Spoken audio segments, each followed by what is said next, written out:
Hungry Like the Wolf is the song that made Duran Duran, but did you know that it almost didn't take off? The smash hit needed a remix and a big helping hand from a fledgling music TV channel before it would take off, and when it did, it took over the US and took Duran Duran all over the world.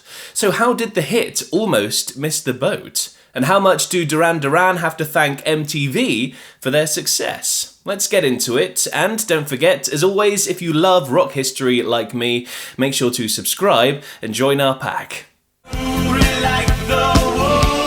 Right, so Hungry Like the Wolf, the 1982 track, was one of Duran Duran's first hits and helped the Birmingham-born pop rockers take over the world. But you might be surprised to learn that it was only their fifth ever single, and it all came about quite quickly. Let's take a look at how the song was written before we get into the rest of it. Now, the band were young and hungry. Their first self-titled album had done well in the UK, hitting number 3, but had mixed critical reviews. That being said, the single Girls on Film did pick up some interest in the US, but mostly because of its controversial MTV video.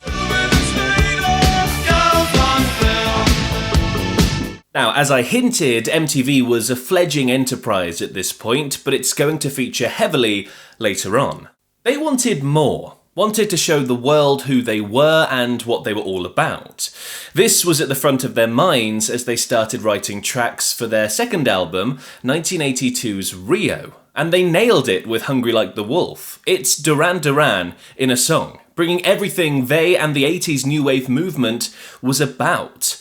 And it all came about in a day. The song practically wrote itself. Hungry Like the Wolf was a very easy song to write. That whole album, we didn't have to try too hard. We didn't have to try at all, actually. There's a time when you are lucky enough, when your talent will sort of intersect perfectly with what's going on. You are just perfectly poised to sort of express the moment. We were definitely in that place on Rio. Now, I'm starting to lose track on this channel of all the huge 80s hits that came about so easily. What was it about the 80s where songs could just be written in minutes and become huge hits? Now, this song actually started with, of all things, a hangover. Keyboardist Nick Rhodes and singer Simon Le Bon woke up one morning feeling sorry for themselves after a heavy drinking session, and they felt a bit guilty as well, seeing as they were supposed to be working on their album. So they hot-footed it to the studio and had an idea on the drive over. As soon as they got there, Rhodes started playing around with his new synthesizer, and it all started falling into place. And the band got all experimental with different sounds and studio tricks. Drummer Roger Taylor had a space-age new kit as well. Andy Taylor, guitarist, came in with that big guitar riff, and things were really moving.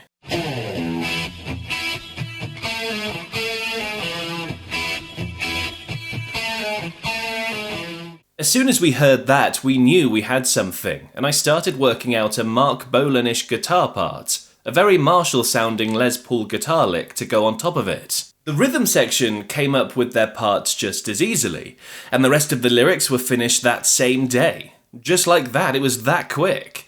But what's it actually about? Well, as many of you will already know, it's widely accepted that the lyrics were inspired by the children's tale Little Red Riding Hood. Even the band members have confirmed this, with Andy Taylor saying this: "He has a great ear for putting a melody to a bunch of chords. I didn't realise it at the time, but his inspiration for that lyric was Little Red Riding Hood." John Taylor, for one, has his own opinion. And what's the song lyrically about? I don't really know. What do you think it's about? Simon likes animal metaphors. I think it was kind of like, to me it was like wanting to have sex with someone. The animal metaphor idea is easy to see at least. In touch with the ground, I'm on the hunt, I'm after you. Smell like a sound, I'm lost in a crowd, and I'm hungry like the wolf. And there's also the more obvious message of a man pursuing a woman in a romantic or maybe purely physical way. It may be inspired by a fairy tale, but it's a layered meaning with a definite adult theme. Stride on a line, it's discord and rhyme. I howl and I whine, I'm after you. Mouth is alive, all running inside, and I'm hungry like the wolf. So that's what the song is about, but how did it go so massive?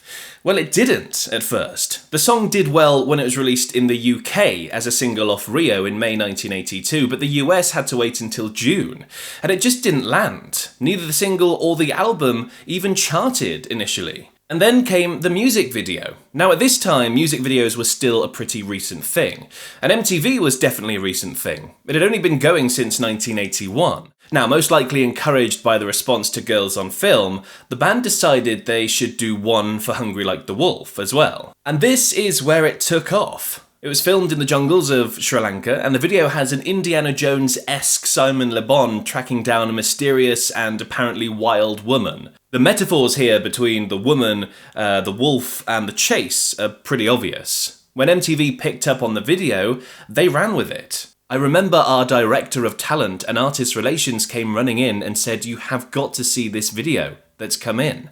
Duran Duran were getting zero radio airplay at the time, and MTV wanted to try to break new music. Hungry Like the Wolf was the greatest video I'd ever seen. They started playing the video on repeat, and all of a sudden, Hungry Like the Wolf exploded in the US, smashing to number 3 and staying in the charts into 1983. It's an amazing example of a medium having an unprecedented impact on a song, or on a band.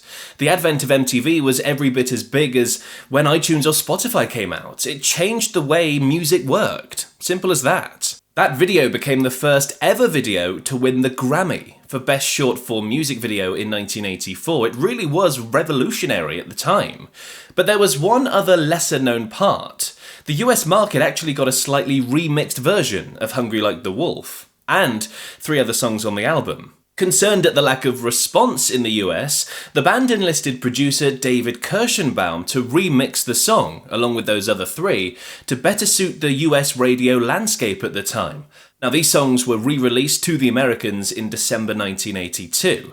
In fact, it was re-released a bunch of times. The longer dance floor version was also released in America when that came into fashion.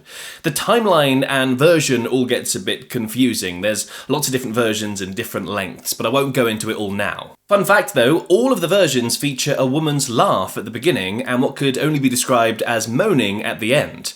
I mean, listen to the song and you'll see what I mean. Both sounds are recordings of Nick Rhodes' girlfriend at the time, and I don't want to think how they made those sounds. The point is, though, that combined with the MTV attention and a headline tour of the US that same year, well, the rest is history. You've got to admire how Duran Duran didn't just take the initial flop, they got up, rethought it, and made that song a hit.